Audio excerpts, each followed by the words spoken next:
So you're selling your home, and of course you want to do your due diligence in selecting the right agent. You want to ask the right questions, let them present to you their approach. But at the same time, if you really want to sell your home, there are some things that are simply better off not said. I know some agents, may have a reputation like being like a used car salesman or whatever, but the best ones work for you, not against you. At first, hear them out, give them the benefit of the doubt, and be truthful with them like you would be, a lawyer or a doctor, because ultimately, if they're really good, you want them to be in the best position to serve your needs and kind of custom tailor a solution that's going to work for you. So having said that, I'm going to give you a list of things you should never tell a realtor when you're looking to sell. I'm excited about it, so let's get into it.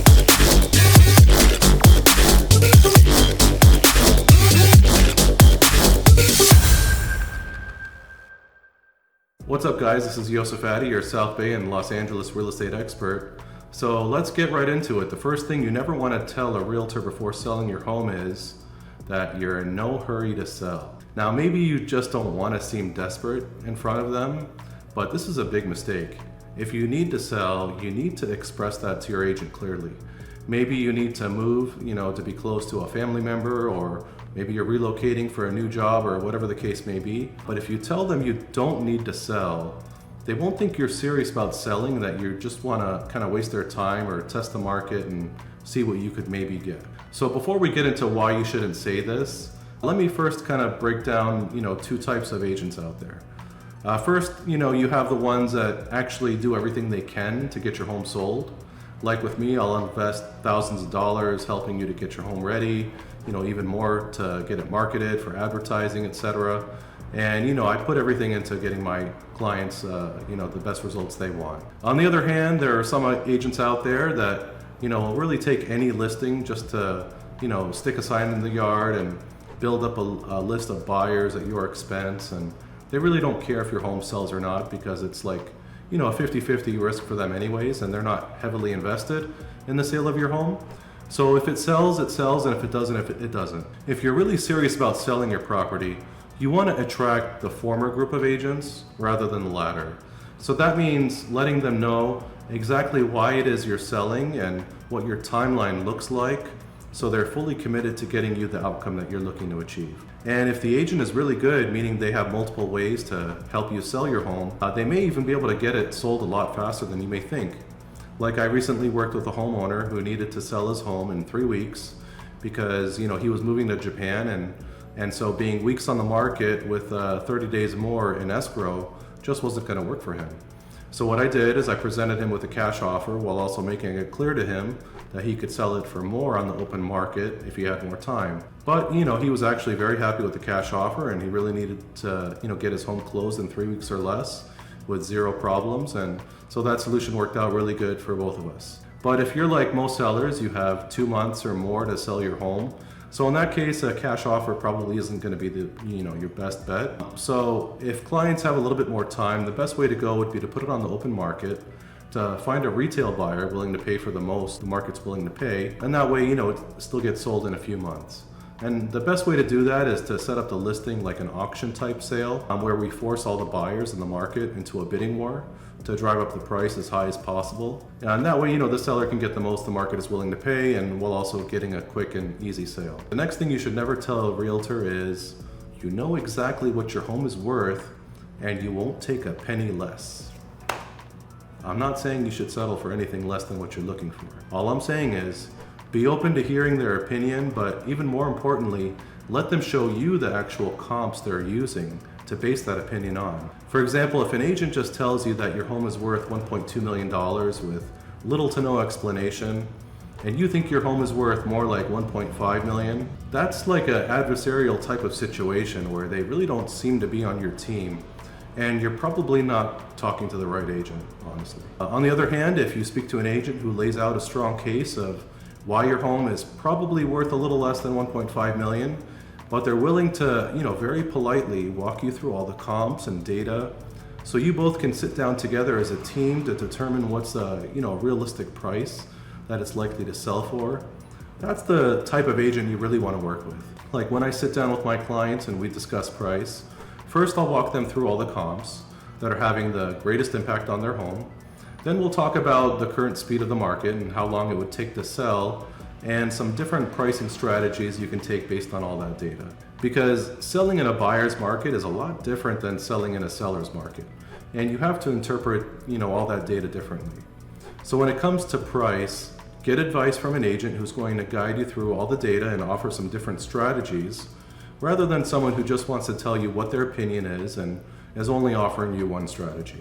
If you're interested to see what that conversation looks like when I go over pricing strategies with my clients, be sure to watch the video I linked in the description below. Alright, so the next thing you should never tell them is, they're the only realtor you're interviewing. Bad idea. Now this is actually honestly a question I bring up when I speak to prospective clients.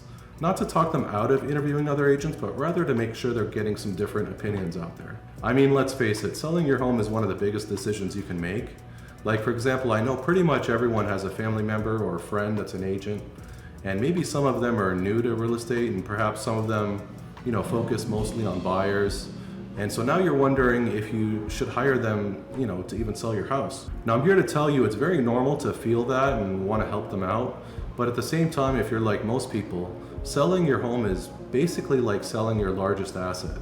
That means it will likely be the most important business decision you've probably ever made. And to be honest, you've been the one to pay the bills and the mortgage and the insurance and all the maintenance for all these years. And it's, very kind of you to want to consider helping a friend. But at the end of the day, you need to look out for yourself.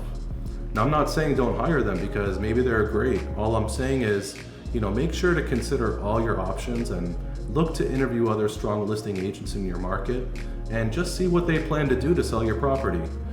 Pick their brain a little bit, ask them, a lot of different questions and get some different opinions on what needs to be highlighted in your home and, what could present a challenge and, how they're going to overcome that, as well as what pricing strategies and marketing strategies they would use. Then at the very least, if you still want to hire your college buddy or whatever, at least you can give them some pointers about what you expect from them based on the research you've done with other agents, and you can have a conversation with them. Okay, so this next one is kind of annoying to me because it shouldn't even really be a thing, honestly.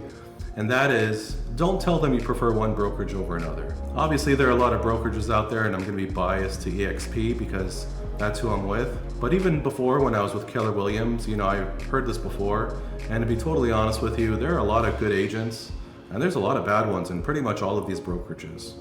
I mean, they all have rookie agents, and the majority of those, agents, they don't last more than a year. And at the end of the day, it's the agent and their skill level and ability, to get your home sold, that's going to get you the result that you want, not the name of the brokerage. All right, so what's next? Well, let's say you're talking to someone and you like everything that they have to say and you're ready to sign that contract. Awesome. Don't tell them that you just trust them and, before seeing their list of services. Like, don't say, I seen how you sold the Smith's house across the street, and you know what? Just do the same thing for my house and I'm good with that. No way. Like, that's like telling a mechanic, just fix my car how you normally would fix it and bill me whatever you like because I trust you. No. You want a list of everything they do in order to sell your home, and you want that in writing in your listing agreement. Whether that's professional photography or staging or whatever. Because that's your contract with them, and if they fail to execute on everything they said they would do, then they're in breach of contract and you shouldn't be obligated to work with them for the next 6 months or whatever was agreed upon. So make sure at the end of the day that everything's in writing. Okay, so this next one I hear a lot, but probably not likely to get you the answer you want to hear. And that is, don't ask a realtor if it's a good time to sell your house. Especially agents that only sell a couple homes a year, because guess what the answer is likely going to be? Oh yeah, of course. In fact, you should sell it right now. Well, the truth is every market is different and some agents are more experienced than others. Like I know some part-time agents, their idea of keeping a pulse on the market just means, watching CNBC or something like that. And they don't watch the local housing market all that closely. Well, in that case, they're likely to base their opinion on national stats, or worse yet, they may just tell you it's a good time to sell anyways, because they just want that commission check. With me, I'll be honest with you, I'm kind of a computer nerd that loves spreadsheets, and I literally track every single thing happening in this local market on a weekly basis. And I like to track what's happening, in the Los Angeles market overall versus more localized markets like here in the South Bay, Orange County, etc.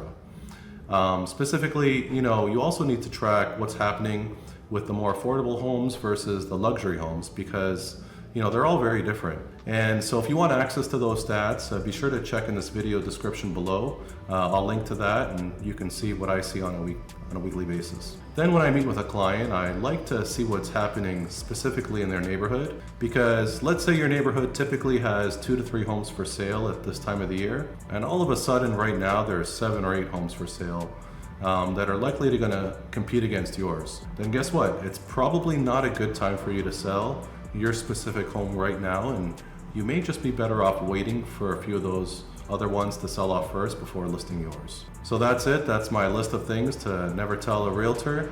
I hope you enjoyed it. If you have any questions for me, please reach out to me. I'd love to hear from you, and I'll talk to you soon.